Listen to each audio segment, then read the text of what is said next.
自分の意志を超え、とんでもない力でめちゃくちゃな戦いを始めてしまうらしいんだ。 Aujourd'hui, on va parler de mon gars, Son Gohan. Alors moi perso, je suis pas un Gohan X. Gohan X, c'est l'équivalent des Footix, mais appliqué à Gohan.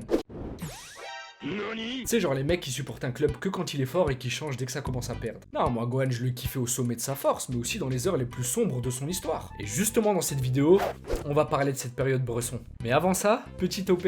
Commence pas à juger. C'est la première OP que je fais en 50 vidéos sur YouTube. Je suis réglo. Donc je remercie Raid Shadow Legends de sponsoriser cette vidéo. C'est un jeu vidéo disponible sur Android et iOS sorti en 2018. Le monde, développé autour d'une ambiance fantasy médiévale, dégage une atmosphère franchement intéressante. Pour rapidement présenter le gameplay, c'est un jeu de combat au tour par tour de style RPG. T'as la possibilité de contrôler différents champions et chacun d'entre eux a ses propres facultés. Qui dit RPG dit forcément stratégie, et en effet, c'est un point central du jeu. T'as des quêtes, des challenges et des boss à combattre, et ça nécessite donc une réflexion pour trouver le bon mix entre tes champions. Plus tu joues et plus t'augmenteras logiquement de niveau en débloquant de nouvelles compétences, artefacts ou autres stuff qui maximiseront tes stats. Le jeu est évidemment online, donc tu peux faire équipe avec tes potes ou d'autres joueurs à travers le monde. Et avec 25 millions de téléchargements et 1 million de joueurs quotidiens, c'est clair que tu seras pas seul sur la plateforme. D'ailleurs, tu pourras retrouver sur YouTube ou encore Discord une importante communauté qui échange autour du jeu. Si tu souhaites télécharger le jeu, tu trouveras un lien en description. Et si t'es nouveau joueur, tu vas recevoir 100 000 balles plus un champion rare, ce qui va t'aider à bien débuter dans le jeu. Pour retrouver cette récompense, il faudra que tu cliques en haut à droite sur le coffre au trésor. Ces récompenses seront dispo que pour les 30 prochains jours, donc n'attends pas si tu les veux. Et si ça t'intéresse, tu peux me trouver sur le jeu et rejoindre mon clan en tapant Gaki Parody.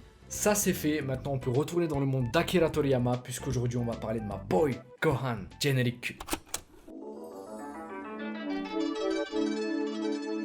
Ano kuso ga kime ga!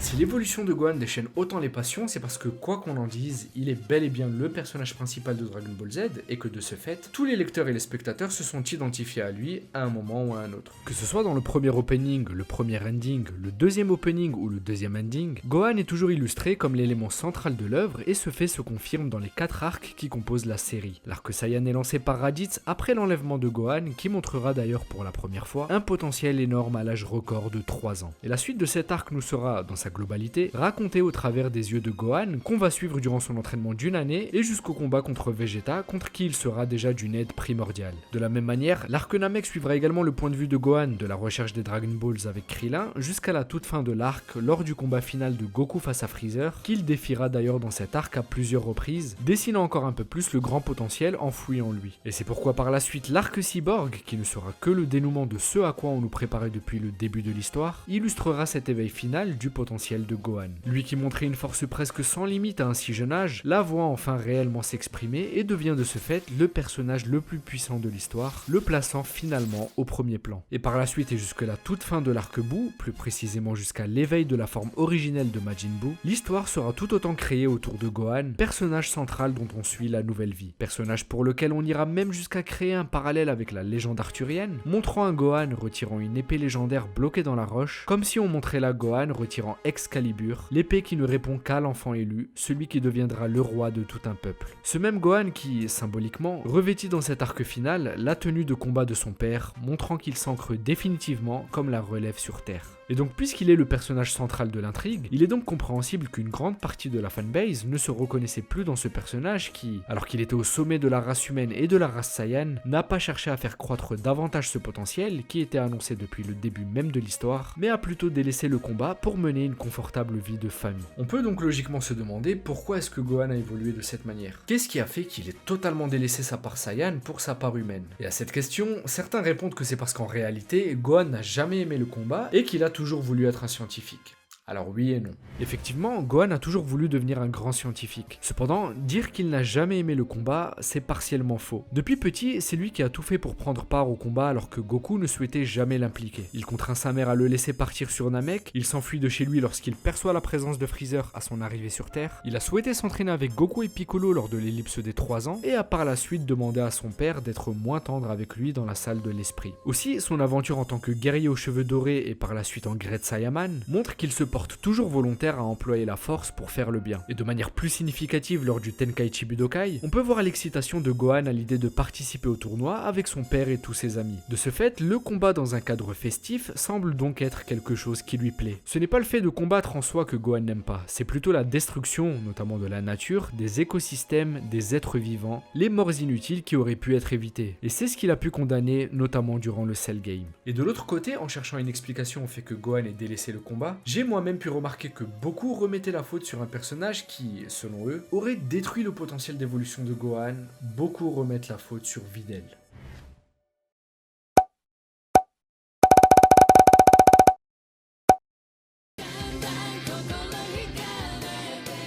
Pour confirmer ce que j'avais déjà pu observer partout sur internet, j'ai réalisé un sondage sur Instagram qui a confirmé cette tendance. Une majorité de fans de Dragon Ball pensent réellement que Videl a détruit le potentiel de Gohan. Et je vous cache pas que je trouve ce résultat absolument surprenant parce qu'en fait c'est tout l'inverse. La fin du Cell Game a amené avec elle la paix sur Terre pour 7 ans. Et durant cette période, c'est bien Gohan et lui seul qui a fait le choix de se consacrer à ses études en délaissant l'entretien de son corps et de sa force car il n'en ressentait pas l'obligation. On peut d'ailleurs supposer qu'en l'absence de Goku et avec Goten, son petit frère qui est né entre temps, Gohan est devenu l'homme de la famille et a gagné en responsabilité, le poussant à ne pas forcément s'entraîner toute la journée pour bifurquer plutôt vers des objectifs plus raisonnables, plus en lien avec son quotidien de terrien. Au final, Gohan est autant humain que Saiyan, donc on peut comprendre qu'il est basculé de ce côté-là en temps de paix. Et donc encore une fois, il semble que c'est bien lui qui ait fait ce choix. Même Chi-Chi, sa mère qui a été incroyablement stricte avec lui lorsqu'il était enfant, semble avoir lâché du lest après ces 7 années. Est-ce que son comportement a changé après avoir vu que son fils qu'elle surprotégeait a sauvé la Terre à lui seul à l'âge de 10 ans? Est-ce parce que Gohan est désormais quasiment adulte? Quoi qu'il en soit, lorsque celui-ci lui explique qu'il va devoir rater ses cours pour s'entraîner en vue du Tenkaichi Budokai, celle-ci accepte sans hésiter et pousse même Gohan à rattraper plus tard ses cours pour mettre toutes les chances de son côté afin de remporter la compétition et la récompense qui va avec. Et donc pour revenir à Videl, on ne peut pas dire qu'elle ait détruit le potentiel de Gohan. Au contraire, Videl est celle qui a réactivé le guerrier en Gohan lors de la saga Buu. Alors qu'il avait totalement arrêté de s'entretenir, Gohan a été contraint par Videl de reprendre l'entraînement et de se décrasser pour retrouver un niveau un peu plus correct lors du tournoi. L'intervention de Videl a également permis à Gohan de faire ses premiers pas en tant que maître, puisque c'est à ce moment qu'il a transmis une partie de ses savoirs à son petit frère, qui l'a assisté durant cette préparation, mais également à Videl lorsqu'il lui a appris les fondamentaux de la maîtrise du Ki.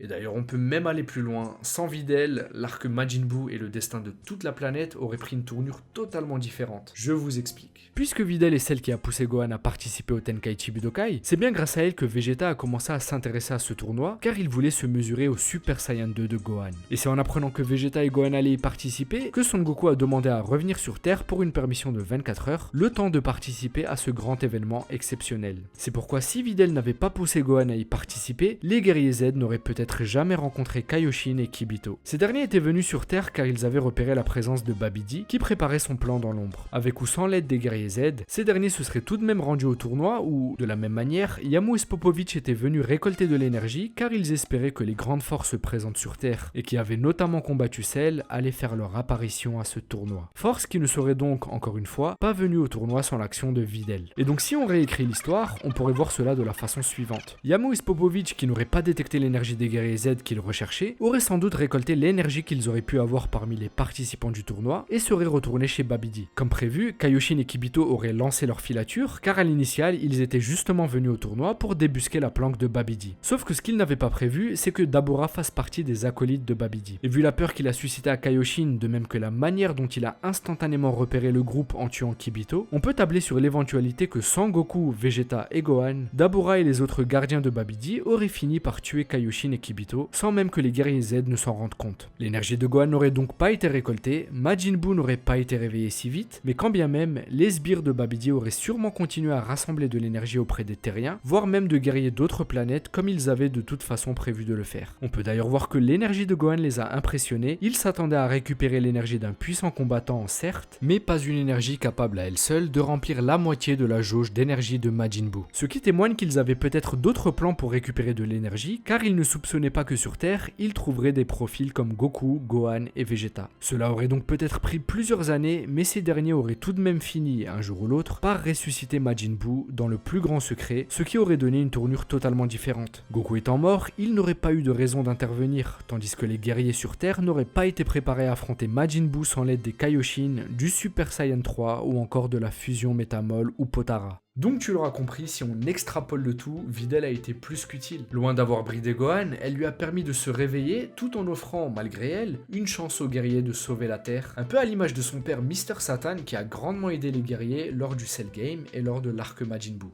Aussi, j'aimerais revenir sur la perte de puissance de Gohan après ces 7 années d'inactivité que beaucoup semblent surestimer, alors qu'en réalité, la perte de puissance n'est pas si grave que ça. La raison étant la précision de Vegeta lors du Tenkaichi Budokai qui dénigre le fait que Gohan, une fois transformé en Super Saiyan 2, ait perdu en puissance par rapport à la force qu'il avait lorsqu'il a décimé Cell. Pourtant, même s'il est effectivement vrai de constater une puissance amoindrie, Gohan n'en reste pas moins un guerrier incroyablement fort à ce moment, dont la puissance a même fait trembler Kaioshin. Une puissance pourtant non entretenue depuis 7 ans et qui a pu rivaliser avec Dabura, le roi du royaume des démons. Vegeta est simplement le prince fier des Saiyans. S'il a souhaité participer au tournoi en première instance, c'était pour affronter Gohan au sommet de sa force. Un Gohan qu'il aurait même sûrement espéré voir plus fort qu'à l'époque du Cell Game. Et donc voir que Gohan était comme qui dirait rouillé le jour du tournoi, l'a tout bonnement énervé car il avait pour objectif de le dépasser. Et justement en parallèle, Goku quant à lui a moins déploré la perte de puissance de Gohan, mais plutôt la perte de ses réflexes au combat qui atteste en effet que Gohan a quand même bien mis de côté son entraînement. Cependant, que ce soit Goku ou Vegeta, tous les deux au début de cet arc ont admis que Gohan était un guerrier redoutable, largement capable de les rattraper, voire de les dépasser. C'est pourquoi avant son combat contre Dabura, Vegeta déplorera à nouveau le manque d'entraînement de Gohan, mais en avançant qu'avec lui, il fallait s'attendre à tout s'il se mettait en colère, sous-entendant qu'en s'énervant, Gohan pourrait à nouveau libérer un potentiel qui le dépasserait lui et Goku. De la même manière par la suite et avant son combat contre Vegeta, Goku donnera un ultime conseil à Gohan en le poussant à s'énerver. 怒れご飯怒ってセルと戦った時のことを思い出し持っている全ての力を引き出すんだ怒れそうすればおめえは全世界のどんな奴にも負けね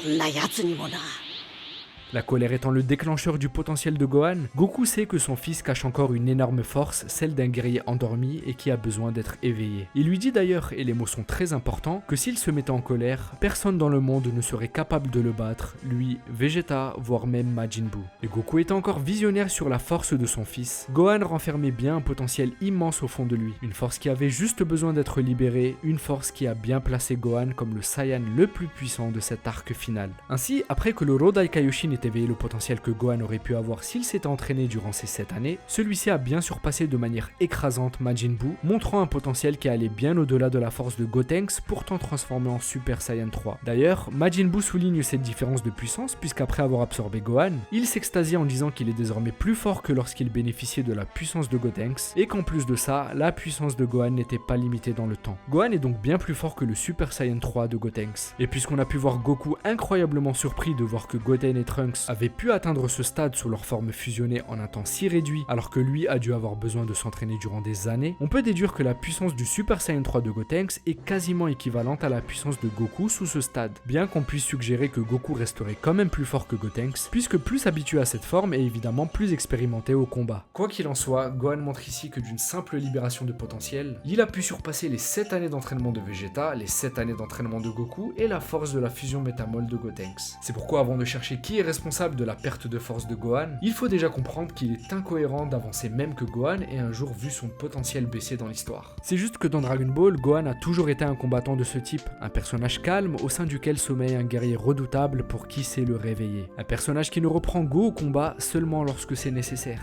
Et le fait que Gohan délaisse l'entretien de sa puissance à un moment où il dominait littéralement tout autre guerrier, je trouve que c'est une forme de sagesse en soi qui colle bien avec sa personnalité. Et en parlant de sagesse liée à sa reconversion, à la fin de Dragon Ball, on peut voir que dans ses recherches scientifiques, Gohan semble s'intéresser aux travaux d'un certain Darwin, ou le scientifique à l'origine de la théorie de l'évolution, qui voudrait que l'humain ait un ancêtre commun avec le singe. C'est un peu comme si après avoir atteint le summum de sa force, Gohan souhaitait en apprendre plus en faisant là des recherches sur son peuple, sur son côté humain et également sur son côté Saiyan.